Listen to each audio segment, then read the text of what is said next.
ಪ್ರಾರ್ಥನೆ ಮಾಡಿಕೊಳ್ಳೋಣ. ನಮ್ಮನ್ನು ಅಧಿಕವಾಗಿ ಪ್ರೀತಿ ಮಾಡಿದ ನಮ್ಮ ತಂದೆಯಾದ ದೇವರೇ, ನಿಮ್ಮ ಪರಿಶುದ್ಧವಾದ ನಾಮಕ್ಕಾಗಿ ನಿಮಗೆ ವಂದನೆಗಳನ್ನು ಸಲ್ಲಿಸುತ್ತೇನೆ. ಕರ್ತನೆ, ನಿಮ್ಮ ಮಹಾ ಪ್ರೀತಿ ಕೃಪೆ ನಮ್ಮ ಮೇಲಿಟ್ಟು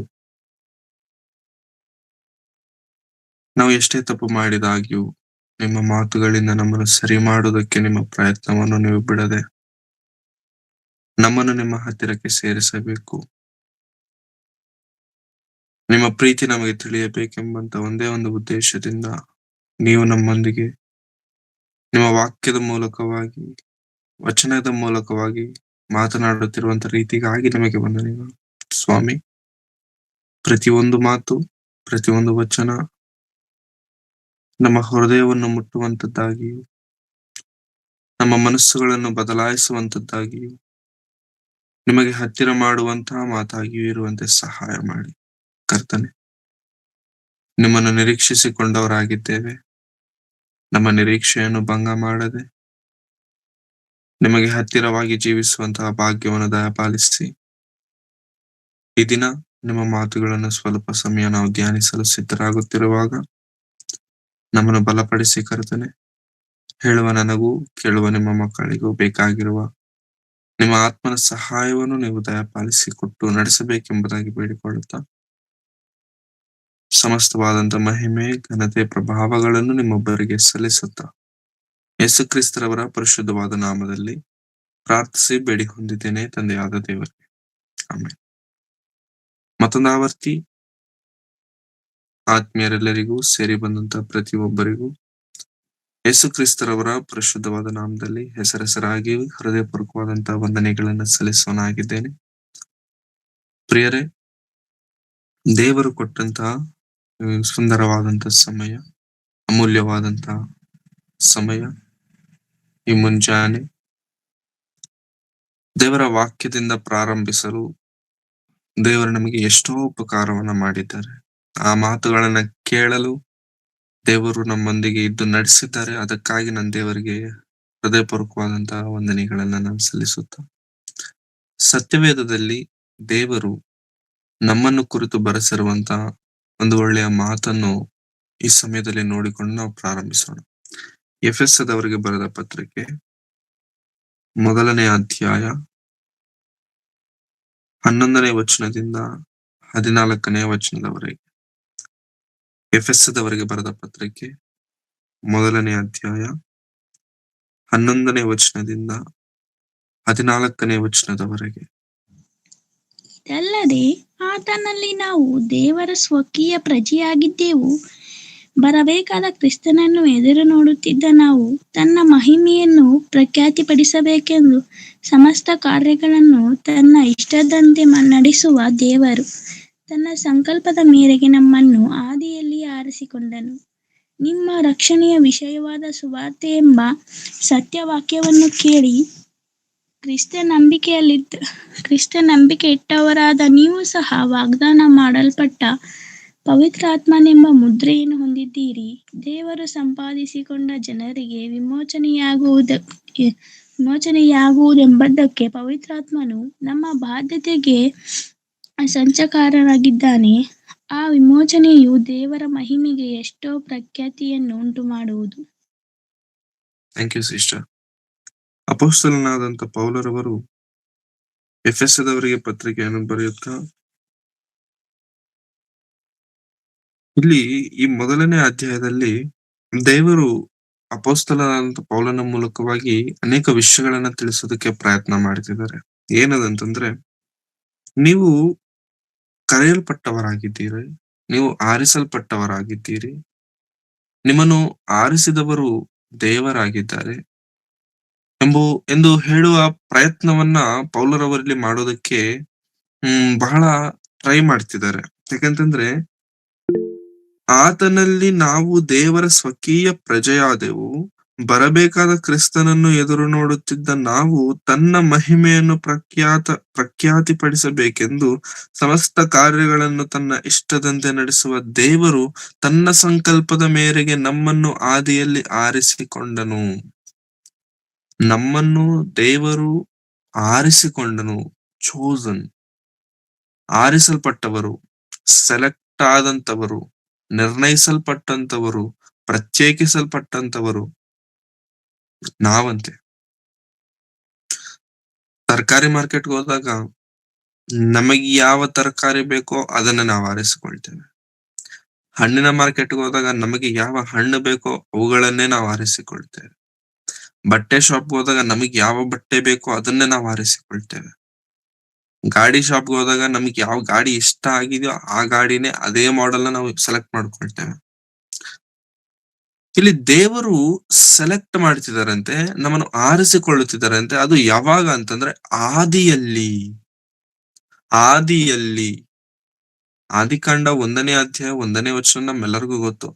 ಆದಿಯಲ್ಲಿ ದೇವರು, ಆದಿಯಲ್ಲಿ ದೇವರು ಅಂದ್ರೆ ಯಾವಾಗಾದ್ರೆ ಕಾಲವು ಪ್ರಾರಂಭವಾಗಲಿಲ್ಲವೋ, ಯಾವಾಗಾದ್ರೆ ಸೃಷ್ಟಿಯು ಉಂಟಾಗಲಿಲ್ಲವೋ, ಯಾವಾಗಾದ್ರೆ ಏನೂ ಇಲ್ಲದೆ ಸಮಸ್ತವು ಶೂನ್ಯವಾಗಿತ್ತೋ, ಆ ಶೂನ್ಯವಾದಂತ ಸಮಯದಲ್ಲಿ ದೇವರು ಯೋಚನೆ ಮಾಡಿರುವಂತದ್ದು ನಿನ್ನನ್ನು ಕುರಿತು, ನನ್ನನ್ನು ಕುರಿತು, ನಮ್ಮೆಲ್ಲರನ್ನು ಕುರಿತು. ನಮ್ಮನ್ನು ಕುರಿತು ಯೋಚಿಸಿರುವುದರಿಂದಲೇ ದೇವರು ಭೂಮಿ ಮಾಡಬೇಕಾಗಿತ್ತು. ನಮ್ಮನ್ನು ಕುರಿತು ದೇವರು ಯೋಚಿಸಿರುವುದರಿಂದಲೇ ಆಕಾಶವನ್ನು ಮಾಡಬೇಕಾಗಿತ್ತು. ನಮ್ಮನ್ನು ಕುರಿತು ದೇವರು ಯೋಚಿಸಿರುವುದರಿಂದಲೇ ಈ ಸಮಸ್ತ ಸೃಷ್ಟಿಯನ್ನ, ಈ ಭೂಗೋಳವನ್ನ, ವಿಶ್ವವನ್ನ ಎಲ್ಲವನ್ನು ಉಂಟು ಮಾಡಬೇಕಾಗಿತ್ತು. ಒಂದು ವೇಳೆ ದೇವರು ನಮ್ಮನ್ನು ಆರಿಸಿಕೊಳ್ಳದೆ ಹೋಗಿದ್ದಿದ್ರೆ ಆದಿಯಲ್ಲಿ, ಒಂದು ವೇಳೆ ದೇವರು ನಮ್ಮ ಬಗ್ಗೆ ಯೋಚನೆ ಮಾಡದೆ ಹೋಗಿದ್ದಿದ್ರೆ ಆದಿಯಲ್ಲಿ, ಭೂಮಿ ಇರ್ತಿರ್ಲಿಲ್ಲ, ಸೃಷ್ಟಿ ಇರ್ತಿರ್ಲಿಲ್ಲ, ಈ ಪಂಚಭೂತಗಳು ಇರ್ತಿರ್ಲಿಲ್ಲ, ಈ ಮಹಾ ಬ್ರಹ್ಮಾಂಡವಾಗಿರುವಂತ ವಿಶ್ವವು ನಮ್ಮ ಕಣ್ಣು ಮುಂದೆ ಸಾಧ್ಯವೇ ಆಗ್ತಿರ್ಲಿಲ್ಲ ಬರಲಿಕ್ಕೆ. ಇದೆಲ್ಲ ಉಂಟಾಗುವುದಕ್ಕೆ ಕಾರಣ ಯಾರು ಅಂತಂದ್ರೆ ಆರಿಸಲ್ಪಟ್ಟವರು, ದ ಚೋಸನ್ ಒನ್. ರೀಸೆಂಟ್ ಆಗಿ ಒಂದು ಮೂವಿ ರಿಲೀಸ್ ಆಯ್ತು ಯೇಸು ಕ್ರಿಸ್ತರವರನ್ನು ಕುರಿತು. The title of the movie, ಆ ಮೂವಿಯ ಟೈಟಲ್ ಏನು ಗೊತ್ತಾ? The chosen. ದಿ ಚೋಸನ್ ಅಂದ್ರೆ ಆರಿಸಲ್ಪಟ್ಟವನು ಅಂತ. ಯೇಸುಕ್ರಿಸ್ತರ ಒಬ್ಬರೇನ ಆರಿಸಲ್ಪಟ್ಟವರು ಅಂತಂದ್ರೇನು? ಯೇಸುಕ್ರಿಸ್ತರ ಒಬ್ಬರೇ ಆರಿಸಲ್ಪಟ್ಟವರಲ್ಲ, ಆರಿಸಲ್ಪಟ್ಟವರಲ್ಲಿ ನೀವು ನಾವಿದ್ದೀವಂತೆ. ಅದು ಆರಿಸಲ್ಪಟ್ಟಂತ ನಾವು ಎಂದು ಆರಿಸಲ್ಪಟ್ಟಿದ್ದೇವೆ ಅಂತಂದ್ರೆ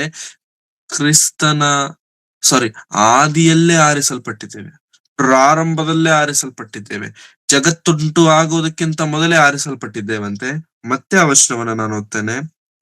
ನಾವು ದೇವರ ಸ್ವಕೀಯ ಪ್ರಜೆಯಾದೆವು, ಬರಬೇಕಾದ ಕ್ರಿಸ್ತನನ್ನು ಎದುರು ನೋಡುತ್ತಿದ್ದ ನಾವು ತನ್ನ ಮಹಿಮೆಯನ್ನು ಪ್ರಖ್ಯಾತಿಪಡಿಸಬೇಕೆಂದು ಸಮಸ್ತ ಕಾರ್ಯಗಳನ್ನು ತನ್ನ ಇಷ್ಟದಂತೆ ನಡೆಸುವ ದೇವರು ತನ್ನ ಸಂಕಲ್ಪದ ಮೇರೆಗೆ ನಮ್ಮನ್ನು ಆದಿಯಲ್ಲೇ ಆರಿಸಿಕೊಂಡನು. ದೇವರು ನಮ್ಮನ್ನು ಆರಿಸಿಕೊಂಡಿದ್ದಾನೆ, ಸುಮ್ಮನೆ ಆರಿಸಿಕೊಂಡಿಲ್ಲ, ಕೆಲಸವನ್ನ ಇಟ್ಟು ಆರಿಸಿಕೊಂಡಿದ್ದಾನೆ. ಏನು ಆ ಕೆಲಸ ಅಂತಂದ್ರೆ ನಾವು ಆತನ ಮಹಿಮೆಯನ್ನು ಪ್ರಖ್ಯಾತಿಪಡಿಸಬೇಕೆಂದು ನನಗೆ ದೇವರು ಕೆಲಸವನ್ನ ನೀಡಿ ಆರಿಸಿಕೊಂಡಿದ್ದಾರೆ. ಆತನ ನಾಮವನ್ನು ಪ್ರಖ್ಯಾತಿಪಡಿಸಬೇಕೆಂದು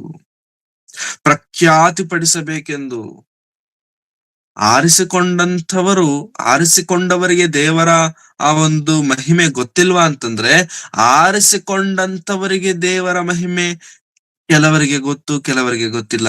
ಗೊತ್ತಿಲ್ಲದೆ ಇದ್ದಂತವರು ತಿಳಿದವರು ಪ್ರಕಟಿಸಬೇಕು. ದೇವರು ಅದಕ್ಕೆ ನಮ್ಮನ್ನ ಆರಿಸಿಕೊಂಡಿದ್ದಾರೆ ಅಂತ ಹೇಳುತ್ತಾ, ನಿಮ್ಮ ರಕ್ಷಣೆಯ ವಿಷಯವಾದ ಸುವಾರ್ತೆ ಎಂಬ ಸತ್ಯವಾಕ್ಯವನ್ನು ಕೇಳಿ ಕ್ರಿಸ್ತನಲ್ಲಿ ನಂಬಿಕೆ ಇಟ್ಟವರಾದ ನೀವು ಸಹ ವಾಗ್ದಾನ ಮಾಡಲ್ಪಟ್ಟ ಪವಿತ್ರಾತ್ಮನೆಂಬ ಮುದ್ರೆಯನ್ನು ಹೊಂದಿದ್ದೀರಿ. ದೇವರು ಸಂಪಾದಿಸಿಕೊಂಡ ಜನರಿಗೆ ವಿಮೋಚನೆಯಾಗುವುದೆಂಬುದಕ್ಕೆ ಪವಿತ್ರಾತ್ಮನು ನಮ್ಮ ಬಾಧ್ಯತೆಗೆ ಸಂಚಕಾರವಾಗಿದ್ದಾನೆ. ಆ ವಿಮೋಚನೆಯು ದೇವರ ಮಹಿಮೆಗೆ ಎಷ್ಟೋ ಪ್ರಖ್ಯಾತಿಯನ್ನು ಉಂಟು ಮಾಡುವುದು. ಪ್ರೇರೆ, ದೇವರು ನಮ್ಮನ್ನು ಆರಿಸಿಕೊಂಡಿದ್ದಾರೆ ಎನ್ನುವಂತ ವಿಷಯ ಪ್ರಾಮುಖ್ಯವಾದದ್ದು. ದೇವರು ನಮ್ಮನ್ನು ಪ್ರತ್ಯೇಕಿಸಿಕೊಂಡಿದ್ದಾರೆ ಎನ್ನುವಂತ ವಿಷಯ ಪ್ರಾಮುಖ್ಯವಾದದ್ದು. ಹೇಗಾದರೆ ನಮಗೆ ಶ್ರೇಷ್ಠವಾದದ್ದು ಬೇಕಂತಂದುಕೊಳ್ಳುತ್ತೇವೋ, ತರಕಾರಿಯಲ್ಲಿ ಕೊಳತಿರುವಂತದ್ದು ಬೇಡ ನಮಗೆ, ಬಟ್ಟೆಯಲ್ಲಿ ಹರಿದಿರುವಂತದ್ದು ಬೇಡ ನಮಗೆ, ಬಟ್ಟೆಯಲ್ಲಿ ಹಳೆ ಮಾಡೆಲ್ ಬೇಡ ನಮಗೆ, ಹೌದಾ? ಯಾವುದೇ ನಾವು ತೆಗೆದುಕೊಳ್ಳಬೇಕಂತಂದ್ರೂ ಕೂಡ it should be a perfect thing. It should be an valuable thing. ಲೋಪವಿರುವಂತದ್ದು, ಮಲಿನವಿರುವಂತದ್ದು, ಕೊಳೆ ಇರುವಂತದ್ದನ್ನ ನಾವು ಆರಿಸಿಕೊಳ್ಳೋದಿಲ್ಲ. ನಾವು ತೆಗೆದುಕೊಳ್ಳುವಂತದ್ದು ಪರ್ಫೆಕ್ಟ್. ನಾವು ದೇಹಕ್ಕೆ ಧರಿಸಿಕೊಳ್ಳುವಂತದ್ದು, ದೇಹಕ್ಕೆ ಬೇಕಾಗಿರುವಂತವುಗಳನ್ನ ತೆಗೆದುಕೊಳ್ಳಬೇಕಾದ್ರೆ ಪರ್ಫೆಕ್ಟ್ ಆಗಿರಬೇಕಂತಂದುಕೊಂಡಾಗ ಪ್ರಿಯರೇ, ದೇವರು ನಿಮ್ಮನ್ನು ನಮ್ಮನ್ನು ಆರಿಸಿಕೊಳ್ಳಬೇಕಾದ್ರೆ ನಾವು ಕೂಡ ಪರ್ಫೆಕ್ಟ್ ಆಗಿರುವಂತವರನ್ನೇ ದೇವರು ಆರಿಸಿಕೊಂಡಿದ್ದಾರೆ. ದೇವರು ನಿಮ್ಮನ್ನು ನಮ್ಮನ್ನು ಆರಿಸಿಕೊಳ್ಳಬೇಕಾದಾಗ್ಯೂ ಕೂಡ ಪ್ರೇರೆ, ಗಾಡ್ ಹ್ಯಾಸ್ ಚೋಸನ್ ಅಂತಂದ್ರೆ ಆ ಪೀಸ್ ಪರ್ಫೆಕ್ಟ್ ಆಗಿರುತ್ತೆ. ಕೆಲವೊಂದು ಬ್ರ್ಯಾಂಡ್ಸ್ ಇರ್ತವೆ ಪ್ರೇರೆ, ಕೆಲವೊಂದು ಬ್ರ್ಯಾಂಡ್ಸ್ ಇರ್ತವೆ. ಫಾರ್ ಎಕ್ಸಾಂಪಲ್, ಬಟ್ಟೆಯಲ್ಲಿ ಯೋಚನೆ ಮಾಡೋದಾದ್ರೆ ಅಲೆನ್ ಸೋಲೆ ಅಂತ ಒಂದು ಬ್ರ್ಯಾಂಡ್ ಇದೆ, ಪೀಟರ್ ಇಂಗ್ಲೆಂಡ್ ಅಂತ ಇನ್ನೊಂದು ಬ್ರ್ಯಾಂಡ್ ಇದೆ,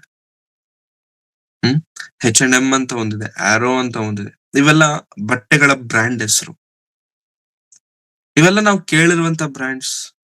ಇವೆಲ್ಲ ನಾವು ಓಕೆ, ಇವೆಲ್ಲ ದೊಡ್ಡ ಪೀಟರ್ ಇಂಗ್ಲೆಂಡ್ ಬ್ರ್ಯಾಂಡ್ಸ್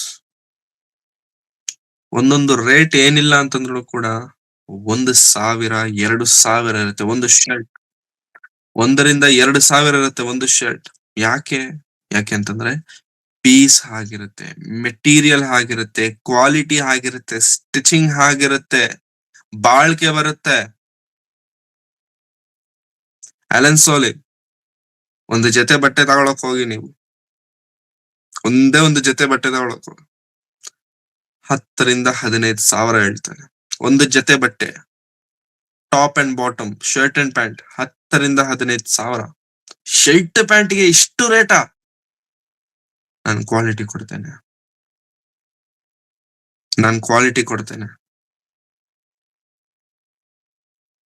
ಇಷ್ಟ ಇದ್ರೆ ತಗೋ, ಇಲ್ಲಂದ್ರೆ ಇಲ್ಲ. This is my price, this is my tag line. ಗಾಡಿ ತಗೊಳಕ್ ಹೋಗ್ತೇವೆ, ನಮ್ಗೆ ತುಂಬಾ ಗಾಡಿ ನಾವು ಯೂಸ್ ಮಾಡ್ತಿರ್ತೇವೆ. ಕೆಲವೊಂದು ಬೈಕ್ಸ್ ಇರ್ತವೆ, ಆ ಬೈಕ್ ಹೆಸರು ಕೇಳಿದ್ರೇನೆ ಸಾಕು. ಆ ಬೈಕ್ ಇದೆ ಅಂತ ವಿಷಯ ಗೊತ್ತಾದ್ರೇನೆ ಇನ್ಯಾರು ಅದ್ರ ಬಗ್ಗೆ ಮಾತಾಡ್ಲಿಕ್ಕೆ ಹೋಗಲ್ಲ. ಎಂತ ಬೈಕ್ ಅದು? BMW ಬೈಕ್ ಅಂತ ಇರುತ್ತೆ, ಕಾವಾಸಾಕಿ ನಿಂಜಾ ಅಂತ ಒಂದಿರುತ್ತೆ, ಕಾವಾಸಾಕಿ ಬ್ರ್ಯಾಂಡ್. ಈ ತರ ಕೆಲವೊಂದು ಬೈಕ್ ಬ್ರ್ಯಾಂಡ್ಸ್ ಇದಾವೆ, ಟ್ರಯಂಪ್ ಅಂತ ಹೇಳಿ. ಈ ತರ ಬಹಳ ಬ್ರ್ಯಾಂಡ್ಸ್ ಇದಾವೆ. ಆ ಬ್ರ್ಯಾಂಡ್ಸ್ ಬೈಕ್ ಗಾಡಿ ನನ್ನ ಹತ್ರ ಇದೆ ಅಂತ ಹೇಳಿದ್ರೆ ಸಾಕು, ನಿನ್ನ ಲೆವೆಲೇ ಬೇರೆ ಆಗ್ಬಿಡತ್ತೆ.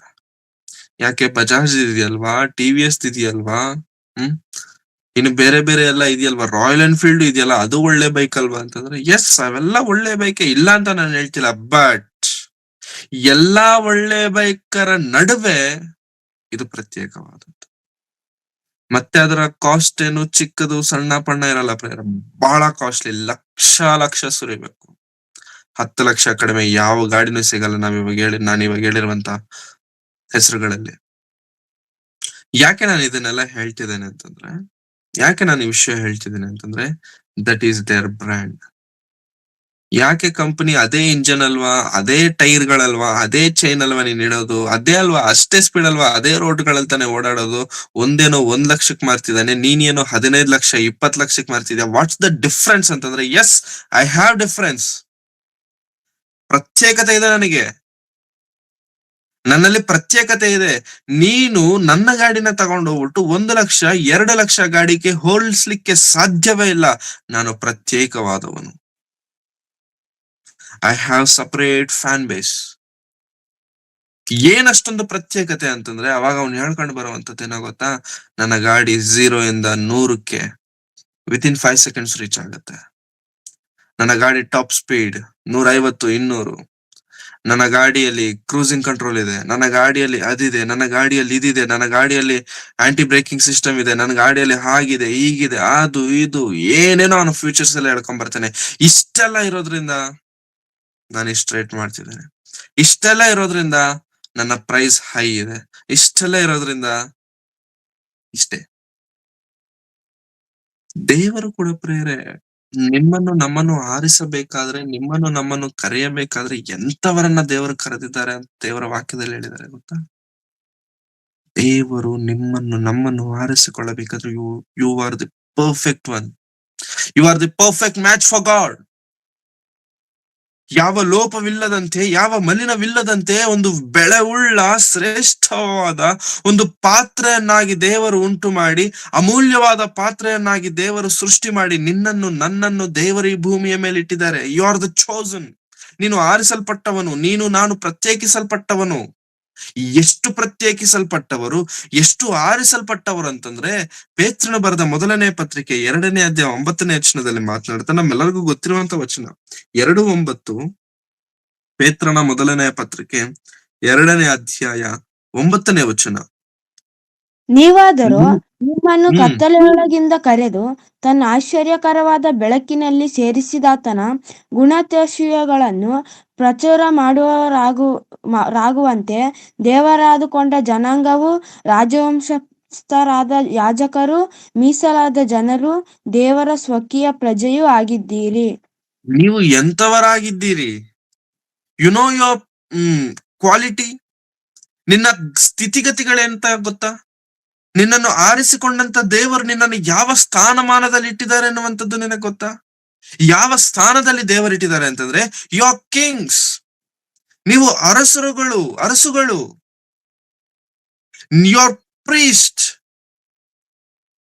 ನೀವು ಯಾಜಕರು. ನೀವು ನನ್ನ ಯಾಜಕರು. ನಾನು ಆರಿಸಿಕೊಂಡಂತ ಯಾಜಕರು, ನಾನು ಆರಿಸಿಕೊಂಡಂತ ಅರಸರು ನೀವು. ಇನ್ನು ಹೇಳ್ತಾ ಕೆಳಗೆ ಏನ್ ಹೇಳ್ತಿದ್ದಾರೆ ನೋಡಿ ಪ್ರಿಯರೇ, ರಾಜವಂಶಸ್ಥರಾದ ಯಾಜಕರು, ಮೀಸಲಾದ ಜನವು, ದೇವರ ಸ್ವಕೀಯ ಪ್ರಜೆಯೂ ಆಗಿದ್ದೀರಿ. ದೇವರ ಸ್ವಕೀಯ ಪ್ರಜೆಯೂ ಆಗಿದ್ದೀರಿ. You are chosen. You people are chosen. ಒಂದು ದಿನ ದೇವರು ಇಸ್ರಾಯೇಲ್ಯ ಜನಾಂಗವನ್ನ ಆರಿಸಿಕೊಂಡ, ನನ್ನ ಮಕ್ಕಳು, ನನ್ನ ಸ್ವಕೀಯ ಜನ, ಇದು ನನ್ನ ಜನಾಂಗ, ನನ್ನ ಶಕ್ತಿಯನ್ನ, ನನ್ನ ನಾಮವನ್ನ ಈ ಜನರ ಮುಖಾಂತರವಾಗಿ ಪ್ರಕಟಿಸುತ್ತೇನೆ ಎಂಬುದಾಗಿ ಈ 2000 ವರ್ಷಗಳ ಹಿಂದೆಯಿಂದ ಆರಿಸಲ್ಪಟ್ಟಂತವರು ಇಸ್ರಾಯೇಲ್ಯರಲ್ಲ, ಆರಿಸಲ್ಪಟ್ಟವರು ಕ್ರೈಸ್ತರು. ನೀನು ಕ್ರೈಸ್ತನ? ನೀನು ದೀಕ್ಷಾ ಸ್ನಾನವನ್ನ ಹೊಂದಿದೀಯಾ? ಈ ಮಾತುಗಳನ್ನ ನೀನು ಕೇಳ್ತಿದ್ಯಾ? Then you are the chosen one. ನೀನು ಆರಿಸಲ್ಪಟ್ಟವನು. ಎಷ್ಟು ಆರಿಸಲ್ಪಟ್ಟವನಂತಂದ್ರೆ, ಎಷ್ಟು ಪ್ರತ್ಯೇಕಿಸಲ್ಪಟ್ಟವನು ನೀನಂತಂದ್ರೆ, ತಾಯಿಯ ಗರ್ಭದಲ್ಲಿ ನಿನ್ನೊಂದಿಗೆ ಪ್ರವೇಶಿಸಿದಂತ ಅನೇಕ ಜನರಿದ್ದಾರೆ. ಆ ಅನೇಕ ಜನರನ್ನ ದೇವರು ಪಾರು ಮಾಡಿ, ದೇವರು ನಿನಗೆ ನನಗೆ ಮಾತ್ರ ಪ್ರತ್ಯೇಕವಾದಂತ ಸ್ಥಾನವನ್ನು ಕೊಟ್ಟು ಆ ತಾಯಿಯ ಗರ್ಭದಲ್ಲಿ ಸೇರಿಸಿದನು. ಲಕ್ಷಾಂತರ ಜನ ನಿನ್ನೊಂದಿಗೆ ಪ್ರವೇಶಿಸಲು ಪ್ರಯತ್ನಿಸಿದರು. ಲಕ್ಷಾಂತರ ಜನ ನಿನ್ನೊಂದಿಗೆ ಬರಬೇಕು ಅಂತ ಪ್ರಯತ್ನಿಸಿದರು. But you are the chosen.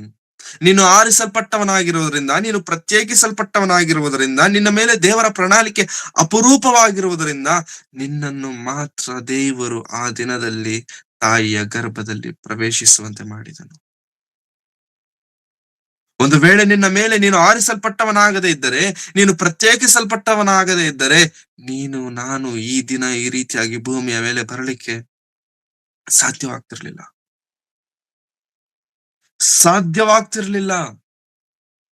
ಪ್ರತ್ಯೇಕಿಸಲ್ಪಟ್ಟವರು ಪ್ರಿಯರೇ ನಾವು. You are the chosen people. We have been chosen from God, chosen by God. ನಾವು ದೇವರಿಂದ ಪ್ರತ್ಯೇಕಿಸಲ್ಪಟ್ಟವರು ಅಂದ್ರೆ ಎಷ್ಟು ಲೆವೆಲ್ ಇರಬೇಕು ಪ್ರಿಯರೇ ನಮಗೆ? ಎಷ್ಟು ನಮಗೆ ಕ್ವಾಲಿಟಿ ಇರಬೇಕು ನಮ್ಮಲ್ಲಿ? ದೇವರ ಆರಿಸಿಕೊಂಡಂತ ಜನರು ನಾವು, ದೇವರು ಪ್ರತ್ಯೇಕಿಸಿಕೊಂಡ ಜನರು ನಾವು, ರಾಜವಂಶಸ್ಥರು, ಅರಸರು, ಯಾಜಕರು, ಆತನ ಸ್ವಕೀಯ ಪ್ರಜೆಗಳು ನಾವು. ಬಿಕಾಸ್ ನಾವು ದೇವರ ಸ್ವಕೀಯ ಪ್ರಜೆಗಳಾಗಿರುವುದರಿಂದ ದೇವರು ನಮ್ಮನ್ನು ಆರಿಸಿಕೊಂಡಿದ್ದಾರೆ. ಇದೆಲ್ಲ ನಮಗೆ ಗೊತ್ತು ಬ್ರದರ್. ದೇವರು ನಮ್ಮನ್ನು ಆರಿಸಿಕೊಂಡಿದ್ದಾರೆ ಅನ್ನೋ ವಿಷಯ. ಮತ್ತೆ ನೀವು ಯಾಕೆ ಇದನ್ನೇ ಪದೇ ಪದೇ ಹೇಳ್ತಿದ್ದೀರಾ ಅಂತಂದ್ರೆ, ಇವಾಗ ವಿಷಯ ಹೇಳ್ತೇನೆ. ದೇವರು ಆರಿಸಿಕೊಂಡಂತವರು, ದೇವರಿಂದ ಪ್ರತ್ಯೇಕಿಸಲ್ಪಟ್ಟಂತವರು, ದೇವರ ಮಾತುಗಳನ್ನ ಕೇಳುತ್ತಿರುವಂತವರು, ಇಷ್ಟೆಲ್ಲ ಉಪಕಾರವನ್ನ ಹೊಂದಿ, ಇಷ್ಟೆಲ್ಲ ದೇವರ ಮಾತುಗಳನ್ನ ಕೇಳಿ ದೇವರ ಸಮ್ಮುಖಕ್ಕೆ ಬಂದಂತ ಅಮೂಲ್ಯರಾದಂತ ನಾವು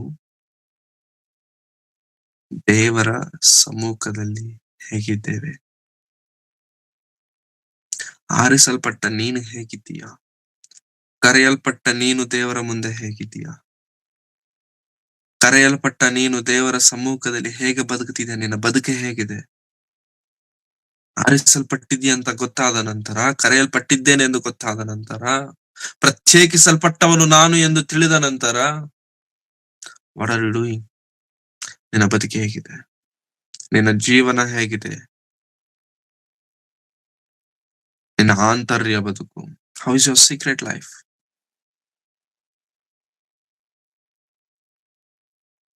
15 ಲಕ್ಷ ಗಾಡಿ ಕೊಟ್ಟು ಮನೆಗೆ ತಂದ ಮೇಲೆ ಇಂಜನೇ ಆನ್ ಆಗ್ತಿಲ್ಲ ಅನ್ಕೊಳ್ಳಿ, ಸೆಲ್ಫ್ ಸ್ಟಾರ್ಟೇ ಆನ್ ಆಗ್ತಿಲ್ಲ ಅನ್ಕೊಳ್ಳಿ, ಹೆಂಗಿರುತ್ತೆ? One of the best bike, one of the best ಗಾಡಿ. ಈ ಗಾಡಿನ ಓಡಿಸ್ಕೊಂಡು ಹೋಗ್ತಿದ್ರೆ ರೋಡ್ ಮೇಲೆ ಎಷ್ಟೇ ಗಾಡಿ ಇರ್ಲಿ, ಎಲ್ಲಾ ಗಾಡಿಗಳು ನನ್ನ ಗಾಡಿನೇ ನೋಡ್ಬೇಕು. ಅಂತ ಒಳ್ಳೆ ಗಾಡಿ ಇದು, ಅಂತ ಒಳ್ಳೆ ಸೌಂಡ್ ಬರೋ ಗಾಡಿ ಇದು, ಅಂತ ಒಳ್ಳೆ ಸ್ಪೀಡ್ ಹೋಗೋ ಗಾಡಿ ಇದು, ಅಂತ ಒಳ್ಳೆ ಕಾಣೋ ಗಾಡಿ ಇದು. ಅದಕ್ಕೆ 15 ಲಕ್ಷ 20 ಲಕ್ಷ ಸುರಿದು ನಾನು ತೆಗೆದುಕೊಂಡೆ. ಈಗ ಮನೆಗ್ ಬಂದ್ ನೋಡಿದ್ರೆ ಸೆಲ್ಫ್ ಆನ್ ಮಾಡ್ತಿದ್ರೆ ಸೆಲ್ಫ್ ಆನ್ ಆಗ್ತಿಲ್ಲ, ಸೆಲ್ಫ್ ಆನ್ ಮಾಡಿದ್ರೆ ಸೆಲ್ಫ್ ಆನ್ ಆಗ್ತಿಲ್ಲ. ಯಾರಿಗೆ ಕೆಟ್ಟ ಹೆಸರು ಗೊತ್ತಾ? ಇಷ್ಟೊತ್ತು ದೊಡ್ಡದಾಗಿ ಮಾತಾಡಿ ಸೇಲ್ ಮಾಡ್ದ ನೋಡಿ, ಅದಂಗೆ ಇದಿಂಗೆ 100 ಹೋಗುತ್ತೆ, 200 ಹೋಗುತ್ತೆ, ಟಾಪ್ ಸ್ಪೀಡ್ ಹೋಗುತ್ತೆ, ಹಂಗ್ ಬರುತ್ತೆ, ಹಿಂಗ್ ಬರುತ್ತೆ, ಸ್ಟೈಲ್ ಆಗಿದೆ, ಹಂಗೆ ಹಿಂಗೆ ಏನೇನೋ ಹೇಳ್ದ ನೋಡಿ. ಆ ಹೇಳಿದವನಿಗೆ ಆ ಕಂಪನಿಗೆ ಕೆಟ್ಟ ಹೆಸರು, ಆ ಕಂಪನಿಗೆ ಕೆಟ್ಟ ಹೆಸರು. ಇಷ್ಟೆಲ್ಲ ಹೇಳ್ದೆ ಮನೆಗ್ ಬಂದು ನೋಡಿದ್ರೆ ಶೆಲ್ಫ್ ಸ್ಟಾರ್ಟ್ ಆಗ್ತಿಲ್ಲ, ಶೆಲ್ಫ್ ಆನ್ ಆಗ್ತಿಲ್ಲ. ದೇವರು ನಿನ್ನನ್ನು ಆರಿಸಿಕೊಂಡು, ನಿನ್ನನ್ನು ಪ್ರತ್ಯೇಕಿಸಿಕೊಂಡು, ನಿನ್ನನ್ನು ರಾಜನು, ಅರಸನು, ಯಾಜಕನು, ನೀನು ನನ್ನ ಸ್ವಕೀಯ ಪ್ರಜೆಗಳು ಎಂದು ಎಷ್ಟೋ ಆಡಂಬರವಾದಂತ ಮಾತು, ದೊಡ್ಡ ದೊಡ್ಡ ಮಾತನ್ನ ದೇವರು ಹೇಳ್ಕೊಂಡು ನಮ್ಮ ಬಗ್ಗೆ ಬರ್ತಿರಬೇಕಾದ್ರೆ ಪ್ರಿಯರೇ, ಶೆಲ್ಫ್ ಸ್ಟಾರ್ಟ್ ಆಗದೆ ಇರುವಂತ ಕೇವಲವಾದಂತ ಪರಿಸ್ಥಿತಿಯಲ್ಲಿ ನಾವಿದ್ದೇವೆ. ಸೆಲ್ಫ್ ಸ್ಟಾರ್ಟ್ ಆಗದೆ ಇರೋದಂತಂದ್ರೆ, ಸೆಲ್ಫ್ ಅಂತಂದ್ರೆ ಇಂಜಿನ್ ದೊಡ್ಡದು, ಕೆಪಾಸಿಟಿ ದೊಡ್ಡದು, ಸ್ಪೀಡ್ ದೊಡ್ಡದು, ಬಲ್ಕಿ ಆಗಿದೆ, ಸ್ಟೈಲಿಶ್ ಆಗಿದೆ, ಎಲ್ಲಾ ಚೆನ್ನಾಗಿದೆ. ಎಲ್ಲಾ ಚೆನ್ನಾಗಿದೆ ಅಂತ ಮನೇಲಿ ಇಟ್ಕೊಳಕ್ ಅದನ್ನ ಇಟ್ಟಿರೋದು. ಎಲ್ಲಾ ಚೆನ್ನಾಗಿರೋದನ್ನ ಹೊರಗಡೆ ತೆಗೆದುಕೊಂಡೋಗಿ ಶೋಕಿ ಮಾಡಕ್ಕೆ ಅದಿರೋದು, ಹೊರಗಡೆ ತಗೊಂಡೋಗಿ ಜನರಿಗೆ ತೋರ್ಸೋದಕ್ಕೆ ಅದಿರೋದು. ಅದ್ ತಗೊಂಡೋಗ್ಬೇಕಂದ್ರೆ ಶೆಲ್ಫ್ ಸ್ಟಾರ್ಟ್ ಆಗ್ಬೇಕಲ್ವಾ? ಅದೇ ಸರಿ ಇಲ್ಲ ಅಂತಂದ್ಮೇಲೆ ಅಷ್ಟು ದೊಡ್ಡ ಗಾಡಿ ಇದ್ರೆ ಏನು, ಇಲ್ದಿದ್ರೆ ಏನು? ನಿನ್ನಲ್ಲಿ ದೇವರ ಮಾತುಗಳು ಹೇಳುವಂತ ಕೆಪಾಸಿಟಿ ಇದೆ, ದೇವರಿಗೋಸ್ಕರವಾಗಿ ಬದುಕುವಂತ ಕೆಪಾಸಿಟಿ ಇದೆ, ದೇವರ ಮಾತುಗಳನ್ನ ನಿನ್ನ ಜೀವನದಲ್ಲಿ ತೋರಿಸುವಂತ ಕೆಪಾಸಿಟಿ ನಿನಗಿದೆ. But the thing is, self start ಆಗ್ತಿಲ್ಲ, ಗಾಡಿನೇ ಆನ್ ಆಗ್ತಿಲ್ಲ.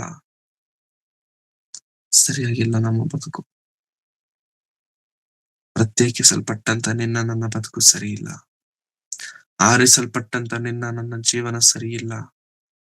ಅವಾಗ ಅದರಿಂದ ಕೆಟ್ಟ ಹೆಸರು ಬರೋದು ಯಾರಿಗೆ? ಅದರಿಂದ ಅವಮಾನ ಯಾರಿಗೆ? ಅದರಿಂದ ತಲೆ ತಗ್ಗಿಸುವಂತ ಪರಿಸ್ಥಿತಿ ಬರುವಂತದ್ದು ಯಾರಿಗೆ?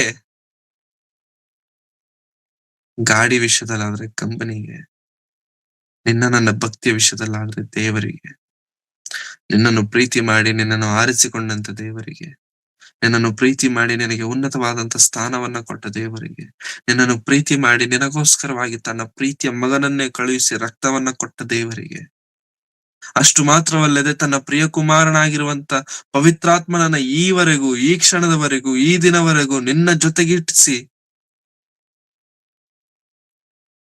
ನಿನ್ನನ್ನು ನನ್ನನ್ನು ಸಂರಕ್ಷಿಸುತ್ತಿರುವಂತಹ ದೇವರಿಗೆ ಕೆಟ್ಟ ಹೆಸರು. ಪ್ರಿಯರೇ, ಈ ಶರೀರ ಇದೆ ನೋಡಿ,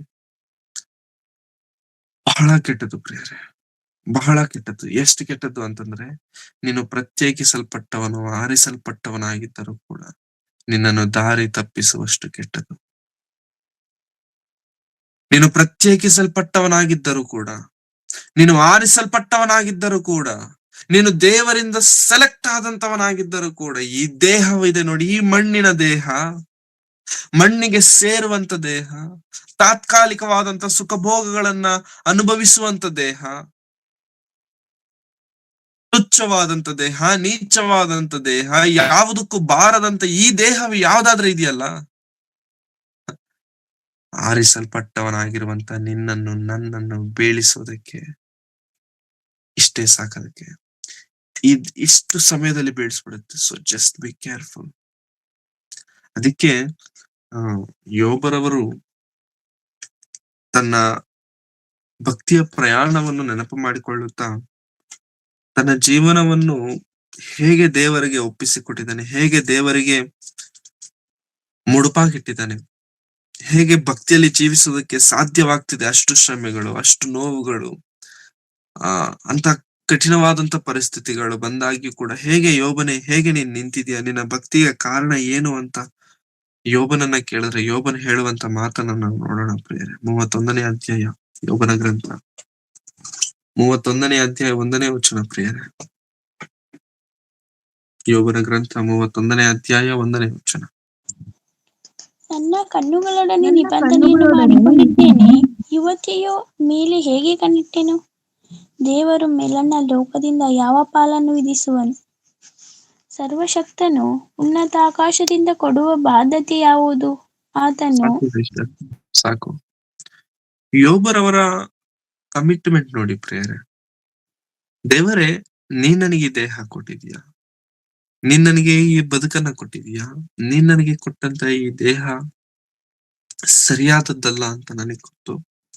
ಈ ಸರಿಯಾಗದೇ ಇರುವಂತ ದೇಹ, ಕೆಟ್ಟದಾಗಿರುವಂತ ಈ ದೇಹ, ಮಲಿನವಾದಂತ ಈ ದೇಹದೊಂದಿಗೆ ನಿನ್ನ ಜೊತೆಗೆ ಒಂದು ನಿಬಂಧನೆ ಮಾಡಿಕೊಳ್ಳಬೇಕಂತ ಅಂದ್ಕೊಳ್ತಿದ್ದೇನೆ. I want to make an commitment with you. ಏನ್ ಯೋಬನೆ, ಏನದು ಅಂತಂದ್ರೆ, ನನ್ನ ಕಣ್ಣುಗಳೊಡನೆ ನಿಬಂಧನೆ ಮಾಡಿಕೊಂಡಿದ್ದೇನೆ, ಕಣ್ಣುಗಳೊಡನೆ ನಿಬಂಧನೆ ಮಾಡಿ ಕಮಿಟ್ ಮಾಡ್ಕೊಂಡಿದ್ದೇನೆ, ಒಡಂಬಡಿಕೆ ಮಾಡಿಕೊಂಡಿದ್ದೇನೆ, ಅಂಡರ್ಸ್ಟ್ಯಾಂಡ್ ಮಾಡ್ಕೊಂಡಿದ್ದೇನೆ. ಏನದು ಏನದು ಅಂತಂದ್ರೆ, ಯುವತಿಯ ಮೇಲೆ ಹೇಗೆ ಕಣ್ಣಿಟ್ಟೆನು, ಯುವತಿಯ ಮೇಲೆ ಹೇಗೆ ಕಣ್ಣಿಟ್ಟೆನು. ಇದು ಯವನಸ್ಥರಿಗೂ ಪ್ರತಿಯೊಬ್ಬರೂ ಕೇಳಬೇಕಾಗಿರುವಂತ, ಯುವತಿಯ ಮೇಲೆ ಹೇಗೆ ಕಣ್ಣಿಟ್ಟೆನು. ಯೋಬನೇ, ನಿನ್ನ ಭಕ್ತಿಯ ಕಾರಣ ಏನಪ್ಪಾ?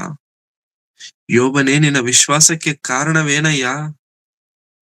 ಯೋಬನೇ, ನಿನ್ನ ಸ್ಥಿರತ್ವಕ್ಕೆ ಅಡಿಪಾಯ ಏನಪ್ಪಾ ಅಂತಂದ್ರೆ, ಮೊದಲು ದೇವರು, ಎರಡನೇದು ನನ್ನ ದೇಹವನ್ನ ನಾನು ಸ್ವಾಧೀನ ಮಾಡಿಕೊಂಡಿದ್ದೆ, ನನ್ನ ದೇಹವನ್ನ ನಾನು ಕಂಟ್ರೋಲ್ ಅಲ್ಲಿ ಇಟ್ಕೊಂಡಿದ್ದೇನೆ, ನನ್ನ ತುಟಿಗಳನ್ನ ಕಂಟ್ರೋಲ್ ಅಲ್ಲಿ ಇಟ್ಕೊಂಡಿದ್ದೇನೆ, ನನ್ನ ಕಣ್ಣುಗಳನ್ನ ಕಂಟ್ರೋಲ್ ಅಲ್ಲಿ ಇಟ್ಕೊಂಡಿದ್ದೇನೆ, ನನ್ನ ಮನಸ್ಸನ್ನು ಕಂಟ್ರೋಲ್ ಅಲ್ಲಿ ಇಟ್ಕೊಂಡಿದ್ದೇನೆ, ನನ್ನ ಕೈಗಳು ಕಾಲ್ಗಳನ್ನ control, that is in my control. ನನ್ನ ಕಣ್ಣುಗಳಿಗೆ ನಾನು ನಿಬಂಧನೆ ಮಾಡಿಕೊಂಡಿದ್ದೇನೆ, ನನ್ನ ಕಣ್ಣುಗಳೊಡನೆ ನಿಬಂಧನೆ ಮಾಡಿಕೊಂಡಿದ್ದೇನೆ. ಎಂತ ಮಾತಿದೆ ಪ್ರಿಯ. ಯೋಬನೇ, ನೀನ್ ನಿಬಂಧನೆ ಮಾಡ್ಕೊಂಡಿಲ್ಲ ಅಂದ್ರೆ ಏನಾಯ್ತು, ಏನಾಗುತ್ತೆ, ಏನಾಗುತ್ತೆ ನೀನ್ ನಿಬಂಧನೆ ಮಾಡ್ಕೊಂಡಿಲ್ಲ ಅಂತಂದ್ರೆ? ನಿಬಂಧನೆ ಮಾಡ್ಕೋಬೇಕು. ಯಾಕೆ ಗೊತ್ತಾ? ನಾನು ಆರಿಸಲ್ಪಟ್ಟವನಲ್ವಾ, ನಾನು ಪ್ರತ್ಯೇಕಿಸಲ್ಪಟ್ಟವನಲ್ವಾ. ಅದರಿಂದ ಕಾನ್ಸಿಕ್ವೆನ್ಸಸ್ ಏನಾಗುತ್ತೆ ನನಗೆ ಬೇಡ, ಅದರಿಂದ ಆಗುವಂತ ಅನಾಹುತಗಳು ಎಂತವಾಗಿರುತ್ತೆ ಅನ್ನೋದು ನನಗೆ ಬೇಡ. ಬಟ್ ನಾನು ಮಾಡಿಕೊಳ್ತೇನೆ, ಅದು ನಾನು ಮಾಡಿಕೊಳ್ತೇನೆ. ಈ ದೇಹ ಒಳ್ಳೇದಲ್ಲ, ಈ ದೇಹ ಕೆಟ್ಟದ್ದು. ಪ್ರಿಯರೇ, ನಾವು ಹೇಗಿದ್ದೇವೆ ಪ್ರಿಯರೇ? ಆರಿಸಲ್ಪಟ್ಟವನಾಗದಂತ ನೀನು ಹೇಗಿದ್ಯಾ? ಪ್ರತ್ಯೇಕಿಸಲ್ಪಟ್ಟವನಾದ ನೀನು ಹೇಗಿದ್ಯಾ? ನಿನ್ನ ದೇಹ ನಿನ್ನ ಮಾತು ಕೇಳ್ತಿದ್ಯಾ? ನಿನ್ನ ದೇಹ ನಿನ್ನ ಸ್ವಾಧೀನದಲ್ಲಿದ್ಯಾ? ನಿನ್ನ ದೇವರಿಗೋಸ್ಕರ ನಿಲ್ಲಬೇಕೆಂಬಂತ ದೃಢ ಸಂಕಲ್ಪ ನಿನ್ನಲ್ಲಿದ್ಯಾ? ಪ್ರಿಯರೇ, ದಯವಿಟ್ಟು ಅರ್ಥ ಮಾಡ್ಕೊಳ್ಳಿ. ನಾವು ಆರಿಸಲ್ಪಟ್ಟವರು ಪ್ರಿಯರೇ, ನಾವು you are the chosen by God. ದೇವರಿಂದ ಆರಿಸಲ್ಪಟ್ಟವರು. ಆರಿಸಲ್ಪಟ್ಟವನಾದ ನೀನು ನಾನು ಹೇಗಿರಬೇಕು, ಹೇಗ್ ಬದುಕಬೇಕು, ನನ್ನ ಬದುಕು ನೋಡಿ ದೇವರಿಗೆ ಅವಮಾನ ಆಗ್ಬಾರ್ದು. ದಯವಿಟ್ಟು ಅರ್ಥ ಮಾಡ್ಕೊಳ್ಳಿ. ನನ್ನ ಬದುಕು ನೋಡಿ ದೇವರಿಗೆ ಅವಮಾನ ಆಗಬಾರದು. ದೇವರಿಗೆ ಅವಮಾನ ಆಗಬಾರದು. ನೀನು ತೋರಿಸ್ತಿರುವಂತದ್ದು ದೇವರನ್ನು, ನೀನು ಪ್ರಕಟಿಸುತ್ತಿರುವಂತದ್ದು ದೇವರನ್ನು. ಆ ದೇವರಿಗೆ ಅವಮಾನ ತರುವಂತ ಕ್ರಿಯೆಗಳನ್ನು ನಾವು ಮಾಡಬಾರದು. ಬಿಕಾಸ್ ವಿಷಯ ಏನಿಲ್ಲಿ ಒಡಂಬಡಿಕೆ ಮಾಡಿಕೊಳ್ಳಬೇಕಾಗಿರೋದಕ್ಕೆ ಕಾರಣ ಏನು ಗೊತ್ತಾ? ನಾನು ದೇವರಿಗೋಸ್ಕರ ಪ್ರತ್ಯೇಕಿಸಲ್ಪಟ್ಟವನಾಗಿದ್ದೇನೆಂದು ವಿಷಯ ತಿಳಿದ ನಂತರ ಒಡಂಬಡಿಕೆ ನಿಬಂಧನೆ ಮಾಡಿಕೊಳ್ತಿದ್ದೇನೆ. ಒಂದು ವೇಳೆ ತಿಳಿಯದೇ ಇದ್ದರೆ, ಗೊತ್ತಿಲ್ಲದೆ ಇದ್ದರೆ, ನಾನು ನಿಬಂಧನೆ ಮಾಡಿಕೊಳ್ಳದೆ ಇಷ್ಟ ಬಂದಿದ್ ನೋಡು, ಇಷ್ಟ ಬಂದಿದ್ ಮಾಡೋದು ತಪ್ಪಲ್ಲ. ಬಟ್ ನೀನು ಪ್ರತ್ಯೇಕಿಸಲ್ಪಟ್ಟವನಾಗಿದ್ದೀಯ ಎಂಬ ವಿಷಯ ನಿನಗೆ ಗೊತ್ತಾಗಿರೋದ್ರಿಂದ, ಪ್ರತ್ಯೇಕಿಸಲ್ಪಟ್ಟವನಾಗಿದ್ದೀಯ ಎಂಬ ವಿಷಯ ನೀನು ತಿಳಿದವನಾಗಿರೋದ್ರಿಂದ ಇದು ತಪ್ಪಾಗುತ್ತೆ. ಪ್ರಿಯರೇ, ಪ್ರತ್ಯೇಕಿಸಲ್ಪಟ್ಟವರೇ, ಆರಿಸಲ್ಪಟ್ಟವರೇ, ದೇವರಿಂದ ಆರಿಸಲ್ಪಟ್ಟಂತ ಸ್ವಕೀಯ ಜನಾಂಗವೇ, ಈ ದಿನ ದೇವರು ನಮ್ಮೊಂದಿಗೆ ಮಾತನಾಡ್ತಿದ್ದಾರೆ. ನೀನು ಆರಿಸಲ್ಪಟ್ಟವನು, ನೀನು ಪ್ರತ್ಯೇಕಿಸಲ್ಪಟ್ಟವನು, ನೀನು ನನ್ನ ಸ್ವತ್ತು, ನನ್ನ ಮಗನ ಪ್ರಾಣ ಕೊಟ್ಟು ಕ್ರಯಕ್ಕೆ ಕೊಳ್ಳಲ್ಪಟ್ಟವರು. ನೀವು ನಿಮ್ಮ ಸ್ವಂತ ಸೊತ್ತಲ್ಲ, ನೀವು ಆರಿಸಲ್ಪಟ್ಟವರು, ಪ್ರತ್ಯೇಕಿಸಲ್ಪಟ್ಟವರು. ನಿನ್ನನ್ನು ನಾನು ಆರಿಸಿಕೊಂಡಿದ್ದೇನೆ. ನನ್ನ ಮಗನ ಪ್ರೀತಿ ನಿಮ್ಮನ್ನ ಆರಿಸಿಕೊಂಡಿದೆ. ನನ್ನ ಮಗನ ಪ್ರಾಣದಿಂದ ನಿನ್ನನ್ನು ನಾನು ಪ್ರತ್ಯೇಕಿಸಿಕೊಂಡಿದ್ದೇನೆ. ದಯವಿಟ್ಟು ಬಿಡಬೇಡಿ. ದಯವಿಟ್ಟು ನಿಮ್ಮ ದೇಹದ ಮೂಲಕ ದೇವರಿಗೆ ಮಹಿಮೆ ಆಗಬೇಕೆ ಹೊರತು ಅಪಮಾನ ಆಗಬಾರದು. ದೇಹದ ಮೂಲಕ ದೇವರಿಗೆ ಘನತೆ, ಮಾನ, ಪ್ರಭಾವಗಳು ಆಗಬೇಕೇ ವಿನಃ ತಲೆ ತಗ್ಗಿಸುವ ಕ್ರಿಯೆಗಳಾಗಲಿ, ಕೆಲಸಗಳಾಗಲಿ, ಪರಿಸ್ಥಿತಿಗಳಾಗಲಿ ನಮ್ಮ ಮೂಲಕ ದೇವರಿಗೆ ಬರಬಾರದು. ಬಂದ ದಿನ, ಆದ ದಿನ ದೇವರು ಹೇಳುವಂತ ಮಾತೊಂದೇ, ಇಂಥ ಮನುಷ್ಯನು ಹುಟ್ಟದೇ ಇದ್ದರೆ ಒಳ್ಳೇದು, ಇಂಥ ಮನುಷ್ಯನು ಹುಟ್ಟದೇ ಇದ್ದರೇನೆ ಒಳ್ಳೇದಾಗಿತ್ತು ಅಂತ. ದಯವಿಟ್ಟು ಪ್ರಿಯರೇ, ದೇವರಿಗೋಸ್ಕರ ನಿಲ್ಲೋಣ, ದೇವರಿಗೋಸ್ಕರ ಬದುಕೋಣ. But because you are chosen by God, please ತಕ್ಕಂತೆ ಜೀವಿಸು. ನೀವು ನಿಮ್ಮನ್ನು ಕರೆದ ಆತನ ಕರೆವಿಕೆಗೆ ತಕ್ಕಂತೆ ನಾವು ಬದುಕಬೇಕು. ಇದು ಕೇಳುವಂತ ನಿಮಗೆ ಮಾತ್ರವಲ್ಲ, ಹೇಳುವಂತ ನನಗೂ ಕೂಡ. ಹೇಳುವವರು ಏನು ದೊಡ್ಡ ಅಂತ ದಯವಿಟ್ಟು ಅಂದ್ಕೊಳ್ಬೇಡಿ. ಹೇಳುವುದು ಬಹಳ ಸುಲಭ. ಮತ್ತೆ ಹೇಳ್ತಿದ್ದೇನೆ, ಹೇಳುವುದು ಬಹಳ ಸುಲಭ. ತುಂಬಾ ಜನ ಅಂದ್ಕೊಳ್ತಾರೆ ಕಷ್ಟ ಬ್ರದರ್, ನೀವು ಈ ತರ ಹೇಳೋದು ಬಹಳ ದೊಡ್ಡ ಕೆಲಸ. ನೋ, ಹೇಳುವುದು ಬಹಳ ಸುಲಭ. ಅದರಲ್ಲೂ ಒಳ್ಳೆ ಮಾತು, ನೀತಿಯ ಮಾತುಗಳನ್ನು ಹೇಳೋದು ಇನ್ನೂ ಸುಲಭ. ಮಾಡುವುದು, ಕೇಳುವುದು, ಅದಕ್ಕೆ ತಕ್ಕಂತೆ ಜೀವಿಸುವುದು ಬಹಳ ಕಷ್ಟ ಪ್ರಿಯರೇ, ಬಹಳ ಕಷ್ಟ. ಅದಕ್ಕೆ ಹೇಳುವಂತವ್ರನ್ನ ನೋಡಿ ಯಾವತ್ತು ಡೋಂಟ್ ಮೇಕ್ ದೆಮ್ ಹೀರೋಗಳನ್ನ ಮಾಡಬೇಡಿ. ಹೇಳುವಂತವ್ರು ಯಾರು ಹೀರೋಸ್ ಅಲ್ಲ, ಅವರು ಮನುಷ್ಯರೇ. ಅವರಿಗೂ ಆವೇಶಗಳಿದಾವೆ. ಅವರೇನ್ ತಿಳಿದು ಬಂದಂತವರಲ್ಲ. ಅವರಿಗೆ ಪ್ರತ್ಯೇಕವಾದಂತ ಸ್ಥಾನಮಾನಗಳನ್ನ ಕೊಡ್ಲಿಕ್ಕೆ ಹೋಗ್ಬೇಡಿ. ಎಸ್, ಹೇಳ್ತಿದ್ದಾರೆ, ಪ್ರಕಟಿಸ್ತಾರೆ, yes we have to respect him, but not more than God. ದೇವರಿಗಿಂತ ಹೆಚ್ಚಾಗಿ ಬೇಡ. ಎಷ್ಟಿರಬೇಕು ಅಷ್ಟಿದ್ರೆ ಒಳ್ಳೆಯದು. ಯಾಕಂದ್ರೆ ಮನುಷ್ಯರು ನಾವು ಆ ಜ್ಞಾನ ನಮ್ಮಲ್ಲಿರಬೇಕು. ಸೊ ದೇವರಿಗೋಸ್ಕರ ಬದುಕೋಣ, ದೇವರ ಚಿತ್ತವನ್ನ ನೆರವೇರಿಸೋಣ. ನಾವು ಆರಿಸಲ್ಪಟ್ಟವರು ಪ್ರೇರೆ, ನಾವು ಪ್ರತ್ಯೇಕಿಸಲ್ಪಟ್ಟವರಾದ ನಾವು ಪ್ರತ್ಯೇಕಿಸಲ್ಪಟ್ಟವರಾಗೇ ಇರಬೇಕು. ಹೊಲಸು ನಮ್ಮಲ್ಲಿರಬಾರದು, ಕೆಟ್ಟತನ ನಮ್ಮಲ್ಲಿರಬಾರದು. ನಮ್ಮ ನುಡಿ, ನಮ್ಮ ನಡೆ, ನಮ್ಮ ನೋಟ ಸಮಸ್ತ ದೇವರಿಗೆ ಮಹಿಮೆ ತರುವಂತದ್ದಾಗಿಯೇ ಇರಲಿ. ದೇವರಿಗೆ ಮಹಿಮೆ ತರುವಂತ ಕೆಲಸಗಳನ್ನು ಮಾಡಿ ಆತನಿರುವಂತ ಲೋಕಕ್ಕೆ ಸೇರಿ ಆತನ ನಾಮವನ್ನು ಭೂಮಿಯ ಮೇಲೆ ಮಹಿಮೆ ಪಡಿಸಿ ದೇವರ ಚಿತ್ತವನ್ನು ನೆರವೇರಿಸೋಣ. ಪ್ರತ್ಯೇಕಿಸಲ್ಪಟ್ಟವರಾದ ನಾವು ಪ್ರತ್ಯೇಕಿಸಲ್ಪಟ್ಟವರಂತೇನೆ ಬದುಕೋಣ. ಪ್ರಾರ್ಥನೆ ಮಾಡಿಕೊಳ್ಳೋಣ. ಕಣ್ಣುಗಳನ್ನು ಮುಚ್ಚಿ ತಲೆಗಳನ್ನು ಬಯಸಿ. ಪ್ರೀತಿ ಸ್ವರೂಪನಾದ ತಂದೆಯಾದ ದೇವರೇ, ನಿಮ್ಮ ಪರಿಶುದ್ಧವಾದ ನಾಮಕ್ಕಾಗಿ ನಿಮಗೆ ವಂದನೆಗಳು ಸ್ವಾಮಿ.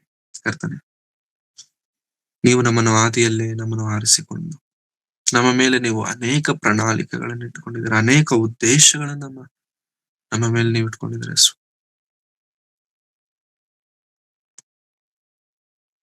ನಿಮ್ಮ ಉದ್ದೇಶಗಳನ್ನು ನೆರವೇರಿಸುವವರಾಗಿ ನಾವಿರುವಂತೆ ಸಹಾಯ ಮಾಡಿ.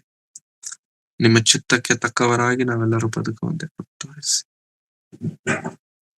ಗತಿಸಿದ ಕಾಲವೆಲ್ಲ ನೀವು ನಮ್ಮೊಂದಿಗಿದ್ದು ನಡೆಸಿದ್ದೀರಾ. ಈ ದಿನ ಈ ಮಾತುಗಳನ್ನು ಕೇಳಿದ ನಂತರವಾದರೂ ಒಂದು ವೇಳೆ ನಮ್ಮಲ್ಲಿ ಬಲಹೀನತೆಗಳಿದ್ದರೆ ಸ್ವಾಮಿ, ಆ ಬಲಹೀನತೆಗಳನ್ನು ಸರಿ ಮಾಡಿಕೊಳ್ಳುವಂತೆ ನಮಗೆ ಸಹಾಯ ಮಾಡಿ. ಹೇಗಾದರೆ ಯೋಬನು ತನ್ನ ದೇಹದೊಂದಿಗೆ ತನ್ನ ಕಣ್ಣುಗಳೊಂದಿಗೆ ಒಡಂಬಡಿಕೆ ನಿಬಂಧನೆ ಮಾಡಿಕೊಂಡಿದ್ದಾನೋ, ನಾವು ಕೂಡ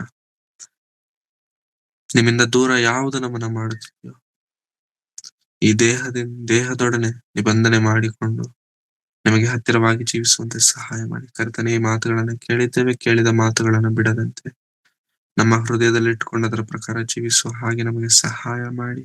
ಕೇವಲ ಕೇಳುವವರಾಗಿ ಹೇಳುವವರಾಗಿ ನಾವಿರದೆ, ಕೇಳಿ ಹೇಳಿದಂತ ಮಾತುಗಳನ್ನು ನಮ್ಮ ಜೀವನದಲ್ಲಿ ನೆರವೇರಿಸಿ ಅದಕ್ಕೆ ತಕ್ಕವರಾಗಿ ಜೀವಿಸುವ ಹಾಗೆ ನಮಗೆ ಸಹಾಯ ಮಾಡಿ ನಡೆಸಿ ಬಲಪಡಿಸಬೇಕೆಂಬುದಾಗಿ ಬೇಡಿಕೊಳ್ಳುತ್ತಾ, ಮಾಡಿದ ಎಲ್ಲಾ ರೀತಿಯಾದಂತಹ ಉಪಕಾರಗಳಿಗಾಗಿ ನಿಮಗೆ ವಂದನೆಗಳನ್ನು ಸಲ್ಲಿಸುತ್ತೆ ಯೇಸು ಕ್ರಿಸ್ತರವರ ಪರಿಶುದ್ಧವಾದ ನಾಮದಲ್ಲಿ ಪ್ರಾರ್ಥಿಸಿ ಬೇಡಿ ಹೊಂದಿದ್ದೇನೆ ತಂದೆಯಾದ ದೇವರೇ, ಆಮೇಲೆ. ನಮ್ಮ ತಂದೆಯಾದ ದೇವರ ಪ್ರೀತಿಯು, ಕರ್ತನಾದಂತಹ ಯೇಸು ಕ್ರಿಸ್ತರವರ ಕೃಪೆಯು, ಪವಿತ್ರಾತ್ಮನ ಅನ್ಯೋನ್ಯತೆಯು ಸಹವಾಸ ಇಂದಿಗೂ ಎಂದಿಗೂ ಸದಾ ಕಾಲವು ಕರ್ತನ ಬರುವುದರಿಂದ ನಮ್ಮೆಲ್ಲರೊಂದಿಗೆ ಸದಾ ನೆಲೆಯಾಗಿರಲಿ ಸ್ವಾಮಿ. ಆಮೇಲೆ ಆಮೇಲೆ ಆಮೇಲೆ. ಥ್ಯಾಂಕ್ ಯು ಎಲ್ಲರಿಗೂ.